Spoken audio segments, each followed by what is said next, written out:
Hello everyone friends, हमने अपने previous videos में पार्ट्स ऑफ स्पीच कवर किया है और पार्ट्स ऑफ स्पीच में आपने देखा था कि 8 पार्ट्स ऑफ स्पीच होती हैं, जिसमें से फर्स्ट थी noun, pronoun, adjective, adverb and others. ठीक है, तो आज हम बात करने वाले हैं, हमने नाउन के बारे में डिटेल्ड वीडियो बना लिया है, आप उसे देख सकते हैं। आज हम प्रोनाउन के बारे में डिटेल्ड वीडियो बना रहे हैं। हम प्रोनाउन को डिस्कस करने वाले हैं। आइए देख लेते हैं प्रोनाउन होता क्या है। प्रोनाउन वो होता है जो नाउन की जगह यूज़ किया जाए। A pronoun is a word which is used in the place of noun. Suppose Rajesh comes to school, Rajesh is a good and brilliant student. अगर हमने बोला कि राजेश एक अच्छा बच्चा है, राजेश स्कूल आता है और राजेश अच्छा बच्चा है और बहुत ब्रिलियंट है, बहुत अच्छा है पढ़ने में, ठीक है, तो क्या बार बार राजेश का नाम का रेपिटिशन हम जो ले रहे हैं वो क्या अच्छा लग रहा है?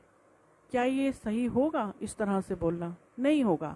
इसी रेपिटिशन को अवॉइड करने के लिए हम क्या करते हैं, नाउन का यूज़ करते हैं। अगर 2 सेंटेंस बोलना है तो फिर भी एक वक्त को ये हमारे लिए उतना ज़्यादा परेशानी वाला नहीं होगा। अगर हमें बार बार किसी इंसान के बारे में कोई बात बोलना है तो हम बार बार उसका नाम लेकर के नहीं बोल सकते।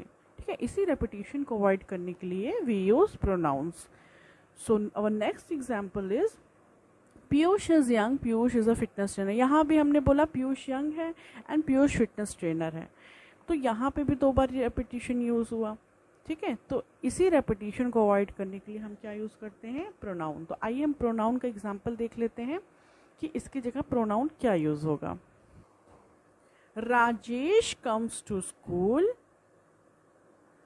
ही is a good and brilliant student. Rajesh क्या है, स्कूल आता है और he is a brilliant student. तो यहाँ पे जो ही है वो हमारा प्रोनाउन है। ऑलराइट।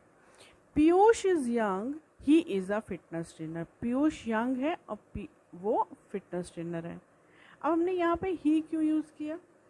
ठीक है, हमने यहाँ ही इसलिए यूज़ किया है क्योंकि जो राजेश है वो एक मेल पर्सन है, तो हम मेल पर्सन के लिए, मेल नाउन के लिए क्या यूज़ करते हैं, ही। एंड फीमेल के लिए क्या यूज़ करते हैं, शी। एंड जो हमारे एनिमल्स होते हैं या जो अदर नॉन लिविंग थिंग्स हैं या इस अलग जो अदर नाउन्स हैं उनके लिए क्या यूज़ करते हैं, इट यूज़ करते हैं। Alright, now let's move to the kinds of pronoun. What are the kinds of pronoun? Friends, generally जो हमारी प्रोनाउन होती हैं वो 9 काइंड्स की होती हैं। ठीक है, तो आइए देख लेते हैं फर्स्ट क्या है हमारी। First is personal pronoun, second is reflexive pronoun, third is emphatic pronoun, and fourth is relative pronouns. Fifth is interrogative pronouns, sixth is demonstrative pronouns, 7 is distributive pronouns, 8th is indefinite pronouns, and 9th is possessive pronouns. Alright friends, अब हमने देखा कि जो हमारी pronounce होती हैं वो कितने काइंड्स की होती हैं, 9 काइंड्स की होती हैं। Personal pronoun, reflexive pronoun, emphatic pronouns, relative pronouns, interrogative pronouns, demonstrative pronouns, distributive pronouns, indefinite pronouns and possessive pronouns. जो हमारी ये 9 प्रोनाउंस हैं, हम इन सब के बारे में आइए डिस्कस कर लेते हैं। एक एक करके हम सबको डिस्कस कर लेते हैं कि ये होती क्या है और इनका यूज़ क्यों होता है। दोस्तों, हमारी पहली जो प्रोनाउन है वो है पर्सनल प्रोनाउन। दोस्तों, जो पर्सनल प्रोनाउन है ना वो सबसे ज़्यादा यूज़ होती है। ठीक है, जो पर्सनल प्रोनाउन है हमारे सेंटेंसेस में, इंग्लिश ग्रामर में सबसे ज़्यादा पर्सनल प्रोनाउन ही यूज़ होती है। तो आइए देख लेते हैं पर्सनल प्रोनाउन होते क्या। I, we, you, they, he, she, it, they, are called personal pronouns because they stand up for 3 reasons। ठीक है ना, जो आई, वी, यू, दे है आपने सुना होगा, आई, वी, यू, दे होते हैं। ठीक है, ये जो प्रोनाउंस होते हैं ये हमारे पर्सनल प्रोनाउंस होते हैं, क्योंकि इसमें क्या होता है, 3 लोगों के बारे में बात हो रही होती है। आई वी क्या हो गया, फर्स्ट पर्सन हो गया। यू क्या हो गया, सेकंड पर्सन हो गया। ही शी इट एंड दे क्या हो गया, थर्ड पर्सन हो गया। क्यों? आई वी में क्या होता है, जो पर्सन बात कर रहा हो, जैसे आप बोल रहे हो तो आप क्या है, फर्स्ट पर्सन है, ठीक है। और आप जिस पर्सन के बारे में बात कर रहे हैं वो सेकंड पर्सन होता है, वो यू हो गया। और आप दोनों मिल कर के अगर किसी और के बारे में बात कर रहे हैं, ठीक है ना, तो वो क्या हो गया, थर्ड पर्सन। आप हैं, आपने अपने दोस्त से बोला कि तुम्हें पता है कि मनोज क्लास में फर्स्ट आया है, तो आप फर्स्ट पर्सन हो गए, आपका दोस्त सेकंड पर्सन हो गया। और आपने मनोज के बारे में बात की तो मनोज क्या हो गया, थर्ड पर्सन हो गया, ठीक है ना। क्योंकि आपने मनोज के बारे में बात करी तो मनोज क्या है, ही है। ऑलराइट। अब देखिए दोस्तों, एक पॉइंट याद रखने वाला है कि जो यू होता है ना हमारा, यू प्रोनाउन, यू जो हमारा होता है सिंगुलर एंड प्लूरल बोथ होता है। इसे एज अ सिंगुलर भी माना जाता है एंड एज अ प्लूरल भी माना जाता है। अब दोस्तों आपने देखा अभी हमारा जो पहला प्रोनाउन था पर्सनल प्रोनाउन, उसमें क्या था, आई वी यू दे था, ही शी इट था, तो वो क्या थे, हमारे पर्सनल प्रोनाउन थे। और जो हमारे पॉजेसिव प्रोनाउंस होते हैं वो होते हैं आई, माई, अस, अवर, हिज, ठीक है ना। पॉजेसिव से आपको समझ में आ रहा है पोजीशन होना, मतलब किसी चीज़ का आप अधिकार दिखा रहे हो जब किसी चीज़ पे, तो वहाँ पे कौन सी नाउन प्रोनाउंस यूज़ होते हैं, पॉजेसिव प्रोनाउंस। जैसे मैंने बोला कि ये मेरी बुक है, ये मेरा घर है, ये मेरी कार है, तो उसमें क्या शो हो रहा है, ओनरशिप शो हो रही है कि आप ओनर हैं उस बुक के, उस कार के, उस घर के, ठीक है ना, वो किसी और का तो है नहीं। तो इस वजह से उसमें आपका पोजीशन शो हुआ। तो इस तरह के प्रोनाउंस किसके अंडर में आते हैं, किस कैटेगरी में, पॉजेसिव प्रोनाउंस में। Alright, now let's move to the next pronoun which is interrogative pronoun. Interrogative pronouns क्या होते हैं? इंट्रोगेटिव में आपको समझ में आ रहा है कि इंट्रोगेट करना, मैं पहले की अपनी वीडियोस में पढ़ा चुकी हूँ। इंट्रोगेट करने का मतलब होता है सवाल पूछना, क्वेश्चन करना। जहाँ पे प्रोनाउंस सवाल में पूछे जाएं, ठीक है ना, इंट्रोगेट करके पूछे जाएं, वहाँ पे क्या आता है, इंट्रोगेटिव प्रोनाउन आता है। जैसे मैंने बोला who, which, what, whatever, whoever, whichever, alright. इस तरह के जो वर्ड्स होते हैं हमारे किस कैटेगरी में आते हैं, इंट्रोगेटिव प्रोनाउंस के अंडर में। हमारे जो भी ये प्रोनाउंस हैं जिनके बारे में आज हम पढ़ रहे हैं, इन सब के बारे में एक एक करके मैं एक डिटेल्ड वीडियो भी बनाऊंगी। Now let's move to our fourth pronoun which is demonstrative pronoun. दोस्तों डेमोन्स्ट्रेटिव प्रोनाउन क्या होता है? डेमोन्स्ट्रेटिव का मतलब होता है डेमोन्स्ट्रेट करना, ठीक है। जैसे मैंने बोला कि दिस, दैट, दीज, दोज, ठीक है ना, तो हम इन्हें क्या कर रहे हैं, डेमोन्स्ट्रेट कर रहे हैं, ठीक है ना।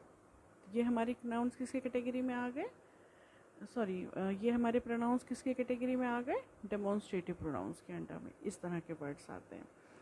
Now let's move to this fifth one. Fifth one is reflexive pronoun. Myself, yourself, themself, ourself, इस तरह के जो वर्ड्स हैं आपने जो अभी देखे, ये किसकी कैटेगरी में आते हैं, रिफ्लेक्सिव प्रोनाउंस की कैटेगरी में आते हैं। Next is relative pronouns. Relative pronounce क्या होते हैं? रिलेटिव प्रोनाउंस मेनली क्या होते हैं, कनेक्टिव वर्ड्स होते हैं, ठीक है। ये मोस्टली क्लॉज में और फ्रेज में यूज़ होते हैं। For example which ever, whomever, which, who, whom, that, alright. इस तरह के जो वर्ड्स होते हैं किसी कैटेगरी में आते हैं, रिलेटिव प्रोनाउंस के अंडर में। दोस्तों हमने जो अभी 6 प्रोनाउंस के बारे में पढ़ा, possessive pronouns, interrogative pronouns, demonstrative pronouns, reflexive pronouns, relative pronouns and person pronouns, इनके बारे में जो हमने अभी पढ़ा है, इन सारे प्रोनाउंस के बारे में हम एक सेपरेट वीडियो बनाएंगे जिसमें हम डिटेल्ड मैनर में बात करेंगे इन सब प्रोनाउंस की। बिकॉज अगर अभी हम एक एक प्रोनाउन के बारे में डिटेल्ड मैनर में बात करने लगेंगे ना, तो ये वीडियो बहुत ही लंबा हो जाएगा।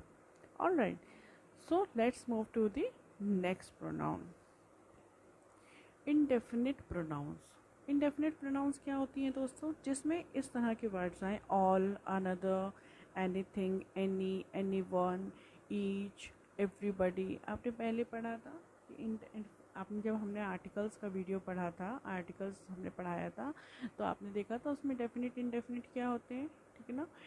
तो वैसे ही यहाँ प्रोनाउंस में भी है। इनडेफिनिट का मतलब हमें पता नहीं है कि कितने लोग या कितनी चीज़ों या कितनी जगहों के बारे में बात हो रही है, वो वहाँ पे इनडेफिनिट है, वहाँ कोई भी हो सकता है, ठीक है।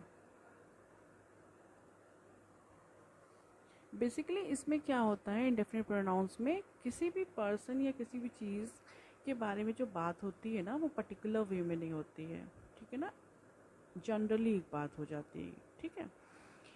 Next is our emphatic pronounce.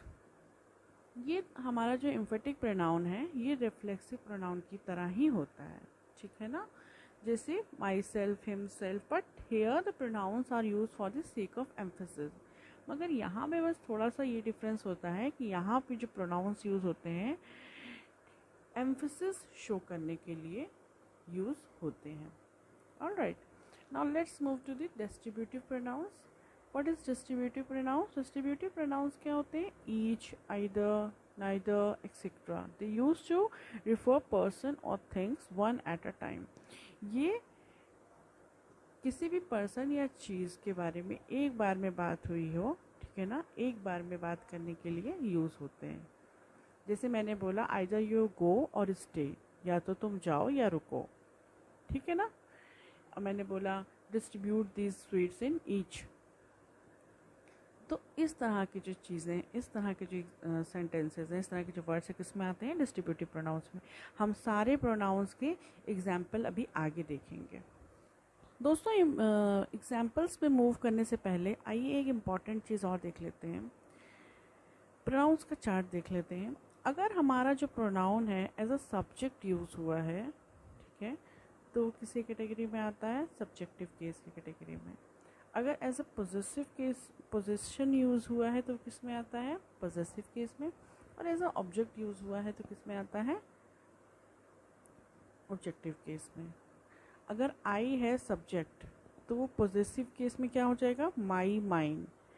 Objective case में क्या हो जाएगा? मी। वी है तो वी क्या हो जाएगा पॉजेसिव में? अवर, अवर्स। एंड ऑब्जेक्टिव में अस। देन यू, यू क्या होता है पॉजेसिव केस में? Yours, your. And objective case में यू। यू जो होता है हमारा चेंज नहीं होता। यू और इट ऐसे होते हैं हमारे जो ऑब्जेक्टिव केस में चेंज नहीं होते हैं। Alright, they, there,